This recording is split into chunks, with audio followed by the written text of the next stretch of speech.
Hamba-Mu maupun umat-Mu.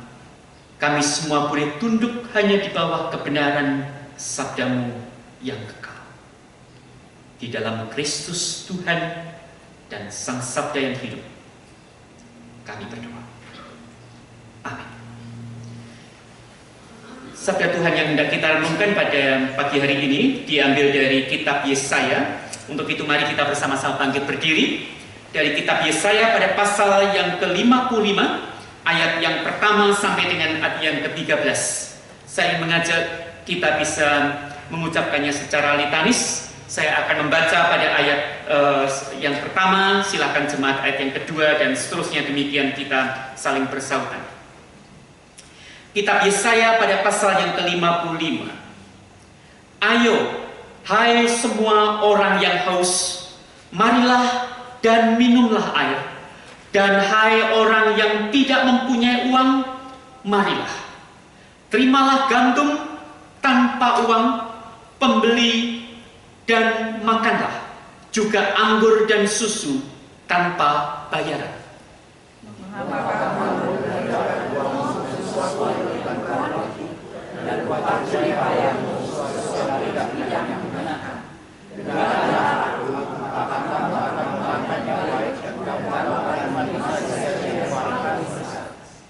Sendengkanlah telingamu dan datanglah kepadaku.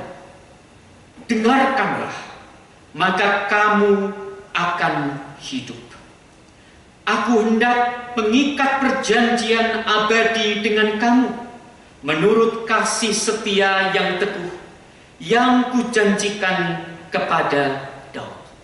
Sesungguhnya Allah adalah Dia yang menjadi saksi bagi bangsa-bangsa, menjadi seorang raja dan memerintah bagi seluruh bangsa.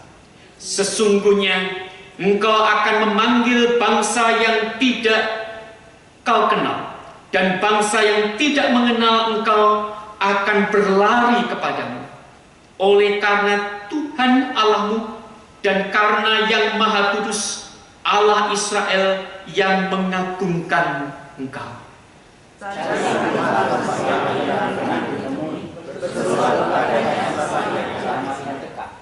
Baiklah orang fasik meninggalkan jalannya, dan orang jahat meninggalkan rancangannya.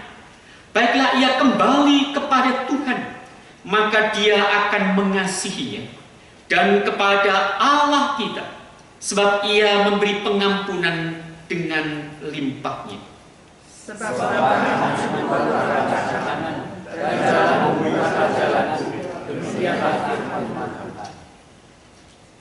seperti tingginya langit dari bumi, demikianlah tingginya jalanku dari jalanmu, dan rancanganku dari rancanganmu. Sebab seperti jalan yang turun dari langit, dan tidak kembali ke situ, melainkan mengairi bumi, membuatnya subur dan menumbuhkan tumbuh-tumbuhan, memberikan benih kepada penabur dan roti kepada orang yang memakan. Demikianlah firman-Ku yang keluar dari mulut-Ku, ia tidak akan kembali kepadaku dengan sia-sia, tetapi ia akan melaksanakan apa yang Kau kehendaki, dan akan berhasil dalam apa yang Kusuruhkan kepadanya. Sungguh, kamu akan berangkat dengan sukacita dan akan mengantarkan dengan damai.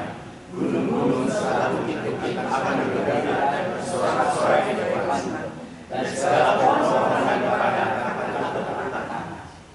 Sebagai ganti, semak duri akan tumbuh pohon sanobar, dan sebagai ganti kecubung akan tumbuh pohon murad.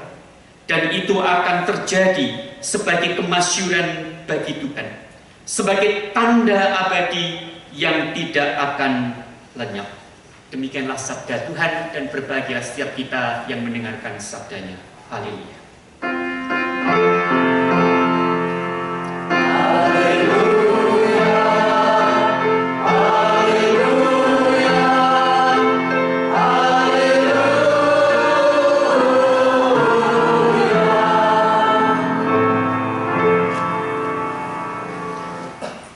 Yang dikasihi Tuhan, mungkin sebelum saya menyampaikan sabda Tuhan, ada baiknya kalau saya sedikit memperkenalkan diri.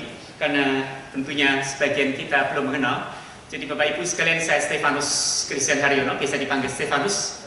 Saya baru saja, belum lama karena baru 9 bulan ini di California. Jadi saya saat ini sedang menjalani studi di Claremont School of Theology. Saya sedang mengambil PhD in Spiritual Formations.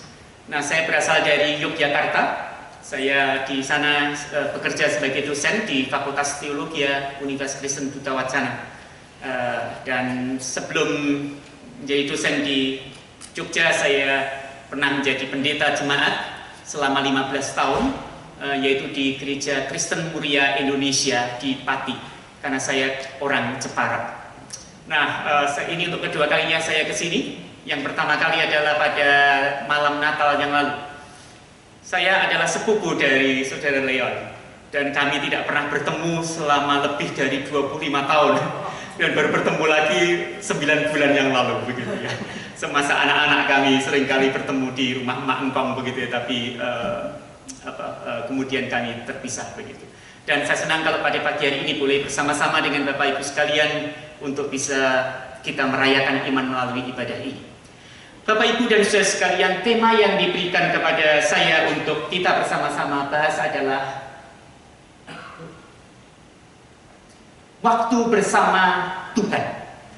Nah, Bapak Ibu dan saudara sekalian, kalau kita mencoba mencermati akan tema ini, maka saya mengajak Bapak Ibu sekalian untuk mari kita kembali kepada apa yang dimaksud dengan waktu bersama Tuhan ini di dalam tradisi gereja.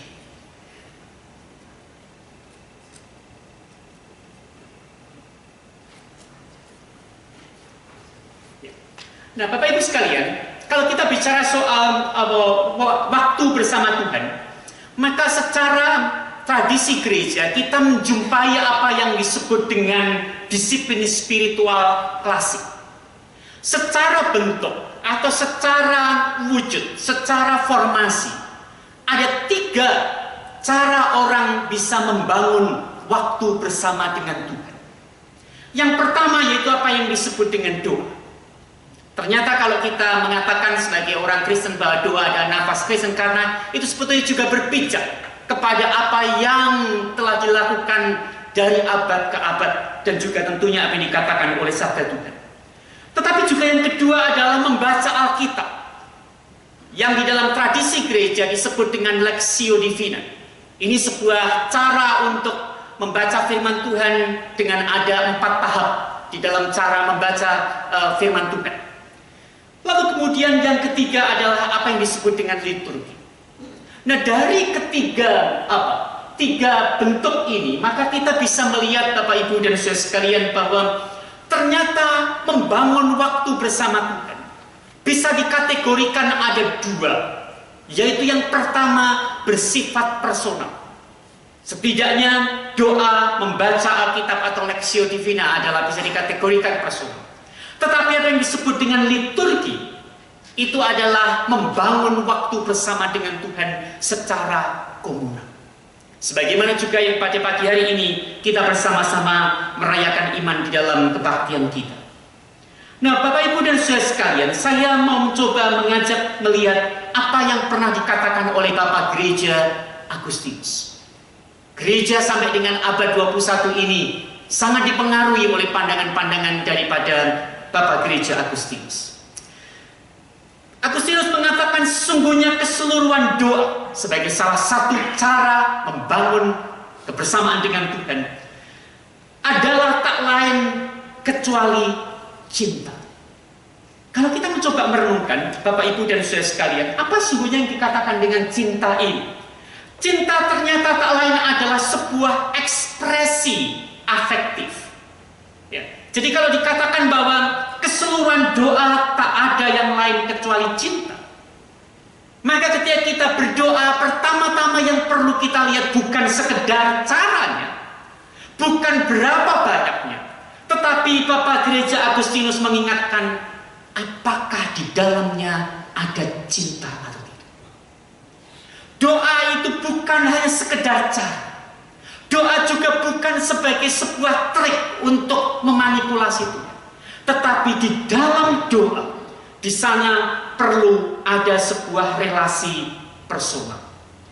Nah, sebuah relasi tentunya kita memahami bahwa relasi akan terjalin, akan terjadi manakala di sana ada trust and openness.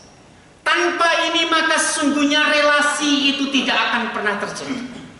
Jadi Bapak Ibu dan Saudara sekalian dikasihi oleh Tuhan Yesus Kristus, kalau kita ingin membangun waktu bersama dengan Tuhan dan ambillah contoh yaitu berdoa, maka setiap kita diajak pada pagi hari ini untuk melihat kembali apakah di dalamnya ada trust and openness tidak di dalam kita berdoa kepada Tuhan. Karena itu ada yang menjadi prasyarat di dalam kita membangun kebersamaan dengan Tuhan. Mari kita coba lihat di dalam bacaan kita dari Yesaya pasal 55 ini. Kalau kita mencoba melihat, Bapak Ibu sekalian, mungkin sebagian kita sudah tahu bahwa kitab Yesaya itu sebetulnya dibagi menjadi 3 bagian. Yaitu kitab Yesaya yang berbicara tentang peristiwa, nubuat, nasihat Tuhan sebelum masa pembuangan, lalu kemudian pada masa pembuangan, dan kemudian masa setelah pembuangan. Nah, pasal 55 ini tergolong pada bagian ketiga atau pasca pembuangan, yang seringkali secara teologis disebut sebagai Trito Yesaya. Ini adalah berbicara tentang kehidupan umat Israel pada waktu itu, justru ketika sudah diajak pulang kembali ke Yerusalem dan melihat semuanya hanya tinggal puing. Nah, dalam konteks seperti itulah jemaat yang dikasihi Tuhan, kitab Yesaya ini ditulis. Mari kita perhatikan pada ayat pertama dan kedua. Ayo, hai semua orang yang haus, marilah dan minumlah air. Dan hai orang yang tidak mempunyai uang, marilah, terimalah gandum tanpa uang pembelian dan makanlah, juga anggur dan susu tanpa bayaran.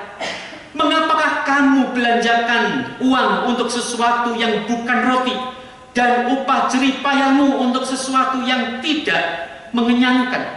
Dengarkanlah aku, maka kamu akan memakan yang baik, dan kamu akan menikmati sajian yang paling lezat. Jemaat yang dikasihi Tuhan, ungkapan dari ayat 1 dan 2 ini berbicara tentang apa yang disebut dengan nothingness. Karena bukannya sekedar di mana rumah mereka sudah hancur berantakan, rumah nenek moyang mereka, tetapi juga bait Allah, simbol di mana umat bisa menghadap Tuhan pun sudah rata dengan. Nah, dari situlah Bapak Ibu dan Saudara sekalian, justru Allah memanggil umatnya untuk mari bangunlah kembali di tengah-tengah keberadaan yang semacam ini. Dari sini Bapak Ibu dan Saudara sekalian yang dikasihi Tuhan Yesus Kristus, kita diingatkan bahwa ternyata membangun waktu bersama dengan Tuhan yang di dalamnya mengandung apa yang disebut dengan intimasi, orang harus berangkat dari sebuah keberadaan yang tidak memiliki apa-apa untuk bisa dibanggakan. Itu bukan menjadi penghalang, tapi justru itu menjadi pijakan ketika orang justru di tengah-tengah situasi semacam itu. Di ayat yang ketiga bagian A dikatakan yang menjadi nas pembimbing kita, sendengkanlah telingamu dan datanglah kepadaku, dengarkanlah maka kamu akan hidup.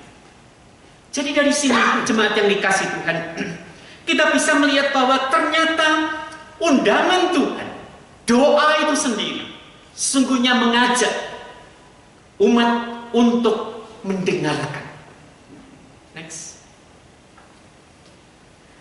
Saya mengutip apa yang dikatakan oleh Søren Kierkegaard sebagai seorang filsuf. Dia mengatakan demikian. Ketika seseorang berdoa, pertama kali yang ada di pikirannya bahwa doa adalah berbicara. Namun manakala ia hening dan semakin hening, maka akhirnya ia akan menyadari bahwa berdoa adalah mendengarkan. Jemaat yang dikasihi oleh Tuhan Yesus Kristus, apa yang diungkapkan dari ayat 3 bagian A dikatakan ketika ketika Tuhan mengundang umatnya, apa yang dikatakan oleh Tuhan? Setengalah telingamu, kemudian dikatakan dengarkanlah. Nah, dari sini kita bisa melihat ternyata membangun waktu bersama Tuhan tidak sekedar kita yang mau berbicara dari apa yang menjadi kerinduan kita, tapi juga bagaimana kita memberi ruang bagi Allah untuk berbicara. Berdoa bukan sekedar kita yang ngomong lalu menuntut Tuhan untuk yang memenuhi keinginan kita, tapi juga kita perlu untuk mendengar apa yang sesungguhnya menjadi kehendak daripada Tuhan. Itulah yang menjadi pijakan di dalam orang untuk bisa berrelasi. Ada dua dimensi yang ingin saya mengajak Bapak Ibu untuk bersama-sama merenungkan pada pagi hari ini di dalam kita membangun waktu bersama dengan Tuhan. Yang pertama dimensi itu adalah komunikasi atau communication. Bapak Ibu dan saudara sekalian, kalau kita mencoba mencermati dalam kitab suci kita, Alkitab, bahwa Allah, the image of God, itu adalah Allah yang menjadi pribadi. Allah adalah pribadi di mana kita bisa menyapa, tapi Dia juga menyapa kita. Nah, kalau Tuhan adalah pribadi, maka Bapak Ibu dan saudara sekalian, dari teks kita saja misalnya di sini, kita bisa menjumpai bagaimana komunikasi itu menjadi sebuah kerinduan dari Allah. Untuk apa? Untuk supaya bisa berbicara dari hati ke hati. Antara apa yang menjadi hati kita dengan apa yang menjadi hati Tuhan. Kalau kita mencoba mencermati dari teks ini, maka di dalam kita berkomunikasi, maka di sana perlu disadari perlu apa yang disebut dengan dialog. Di dalam bahasa spiritualitas, inilah yang diperlukan dengan discernment. Nah, Bapak Ibu dan saudara sekalian, dengan discernment inilah diharapkan ada satu titik temu. Ini tidak mudah. Saya tidak mau menerjemahkan dalam bahasa Indonesia. Kalau terjemahkan dalam bahasa Indonesia jadi menjadi panjang dan kemudian menjadi kurang makna. Tentunya kita semua mengetahui makna kata discernment. Saya mengajak lihat ayat yang ke-8. Mari, inilah yang dimaksud dengan discernment. Sebab rancanganku bukanlah rancangan, dan jalanmu bukanlah jalanku. Demikianlah firman Tuhan. Jadi Bapak Ibu dan saudara sekalian, discernment adalah sebuah perjumpaan antara ku kecil, yaitu diri kita, dengan ku besar, yaitu Tuhan. Itulah discernment ketika ada perjumpaan antara ku kecil dengan ku besar inilah. Di situ yang dibutuhkan sesungguhnya terjadi di dalam kehidupan kita ini. Itulah pentingnya mengapa waktu bersama dengan Tuhan itu menjadi penting.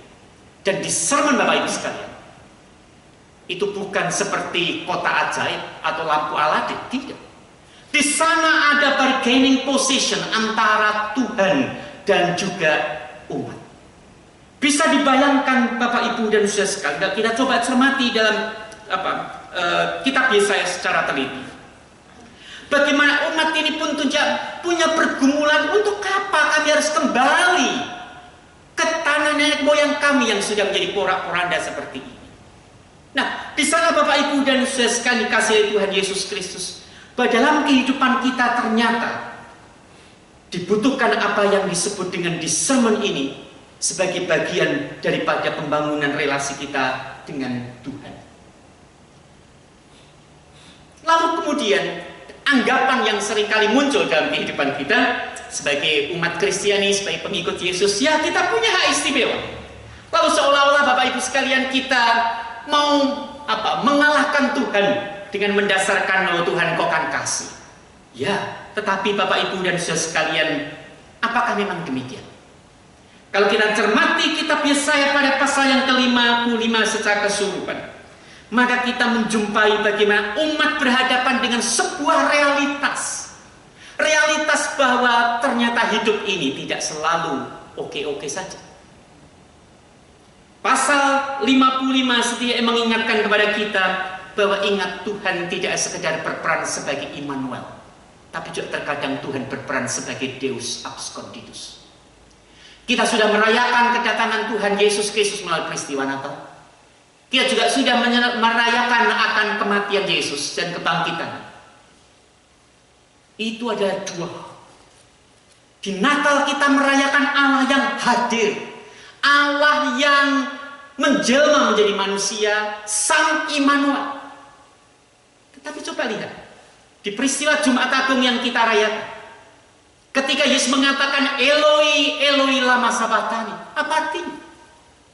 Saat itu Allah sedang berperan sebagai Deus absconditus, yaitu Allah yang bersembunyi. Sehingga Yesus pun bertanya, di mana engkau? Nah, Bapak Ibu dan Saudara sekalian, inilah realitas kehidupan kita. Bahwa hidup ini adalah hidup yang terkadang di mana kita merasakan Tuhan itu hadir. Tapi juga ada kalanya kita merasa, Tuhan, di mana sih engkau di tengah-tengah segala pergumulan hidup ini? Nah, oleh sebab itu jemaat yang dikasihi Tuhan, kita perlu meletakkan segalanya di dalam apa yang disebut dengan misteri ilahi. Ini tidak mudah, apalagi di tengah-tengah arus modernitas saat ini, di mana orang mengusung kesegeraan. Semuanya perlu bergerak dengan cepat. Bapak Ibu yang telah lama tinggal di Amerika tentunya lebih tahu akan hal ini. Dan ini yang sesungguhnya terjadi dalam kehidupan kita, sehingga tidak lagi ada di mana waktu sesungguhnya kita untuk rest in God, bukan rest in peace, rest in God. Bagaimana kita betul-betul memberi ruang kepada Tuhan. Simon de Waal sebagai seorang teolog, tapi sekaligus juga sebagai seorang spiritualis, mengatakan menanti dengan sabar, dengan pengharapan adalah dasar hidup rohani. Jadi Bapak Ibu dan Saudara sekalian, ketika kita membangun kehidupan bersama dengan waktu bersama dengan Tuhan, maka sesungguhnya di sana dibutuhkan terkadang sebuah kesabaran apa sebetulnya yang menjadi kehendak Tuhan. Karena rancanganku bukan rancanganmu. Dimensi yang kedua adalah persekutuan atau komunion. Nah, Bapak Ibu dan Saudara sekalian, ingat bahwa di dalam kita doa misalnya, sebagai salah satu bentuk untuk kita membangun waktu bersama dengan Tuhan. Di sana yang perlu dilihat adalah bagaimana ada persekutuan. Seringkali dalam kehidupan doa kita, karena doa misalnya sebagai satu bentuk, kita sudah terlalu terbiasa. Sejak di sekolah minggu saya diajari, mari anak-anak kita melipat tangan, menutup mata, dan tunduk kepala.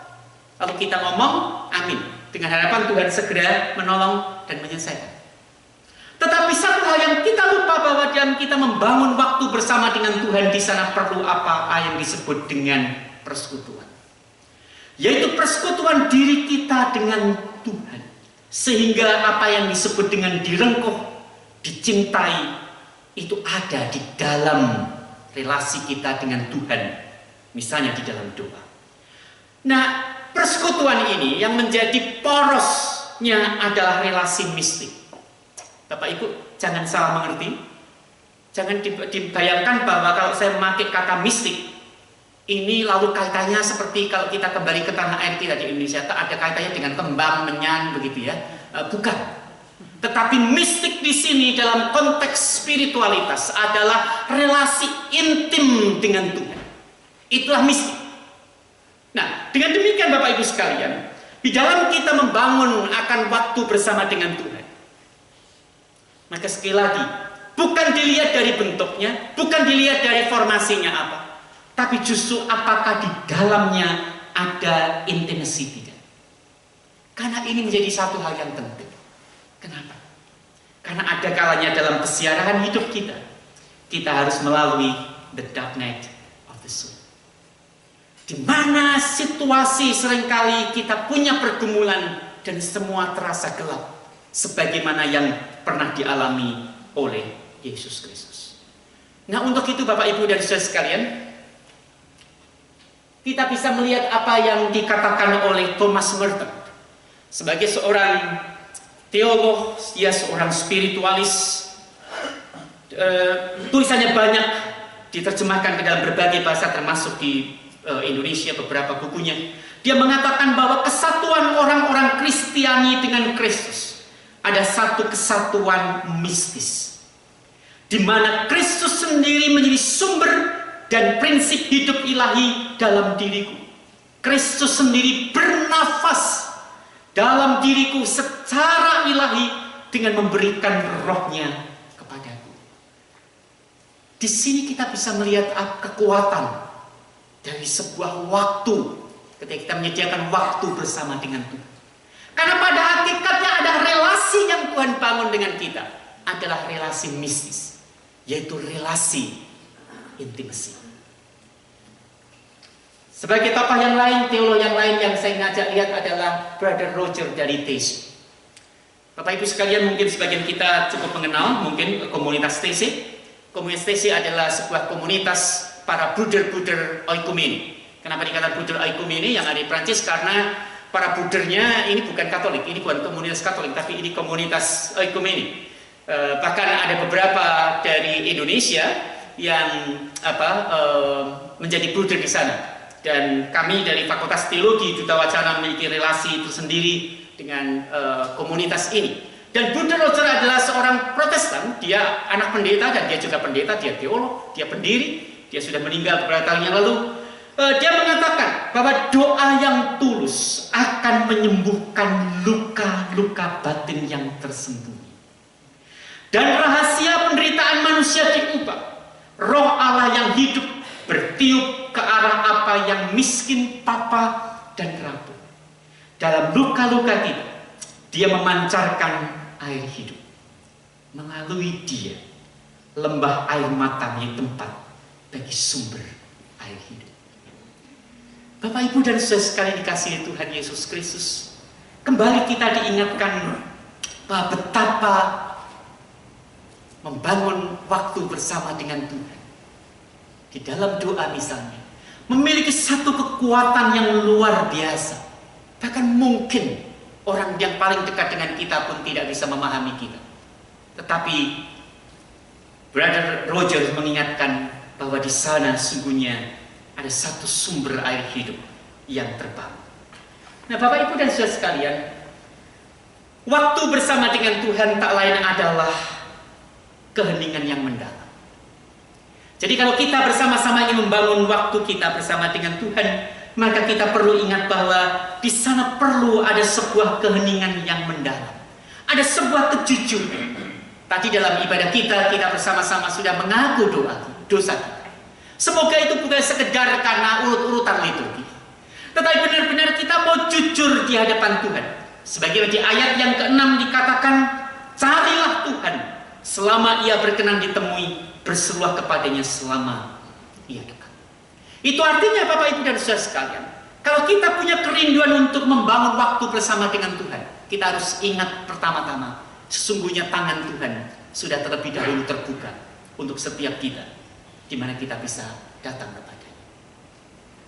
Tapi segera pertanyaan saya adalah, the image of God yang seperti apa? Gambar tentang Tuhan seperti apa yang kita hayati dan kita wariskan? Mengapa Bapak, Ibu, dan saudara sekalian ini saya ajukan sebagai sebuah pertanyaan? Karena sungguhnya the image of God itu sedang berevolusi. Ini yang saya sedang coba temui dan juga sedang saya menjadi bagian dari pendalaman saya di semester ini. Di mana dari sebuah survei Bapak, Ibu sekalian yang Bapak, Ibu bisa lihat dan baca sendiri, sungguh sangat menarik di sana. Ternyata ada 4 personalitas Tuhan dari survei yang dilakukan di Baylor University tahun 2004. Dan hasil survei ini Bapak, Ibu sekalian kemudian diangkat dari buku yang diterbitkan tahun 2010. Jadi belum lama ini, setidaknya oleh seorang neuroscience yang mengungkapkan bagaimana sungguhnya the image of God yang terjadi dan sedang berevolusi. Dari persentase ini, sesungguhnya Bapak, Ibu sekalian, respondennya 85% adalah mahasiswa Kristen, baik Katolik, Protestan maupun yang dari karismatik.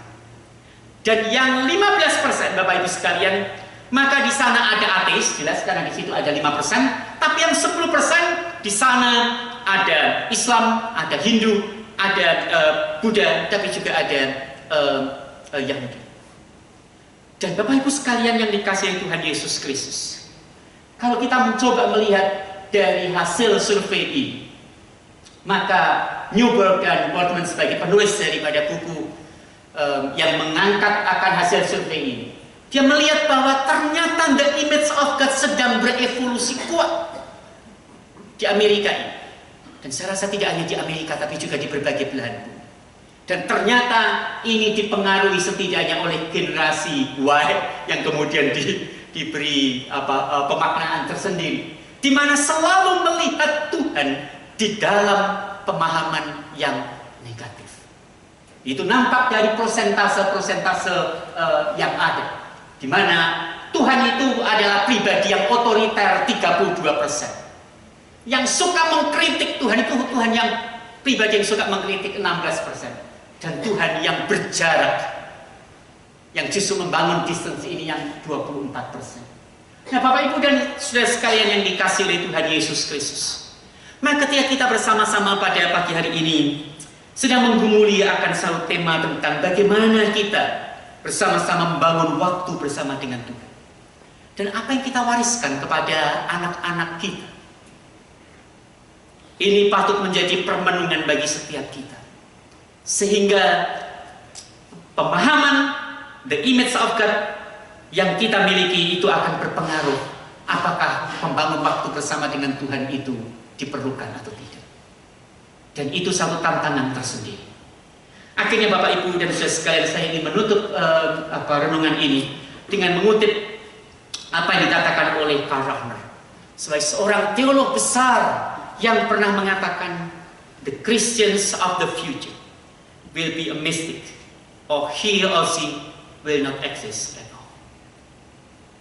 Itu artinya orang Kristen yang tidak lagi membangun relasi intim dengan Tuhan, maka dia akan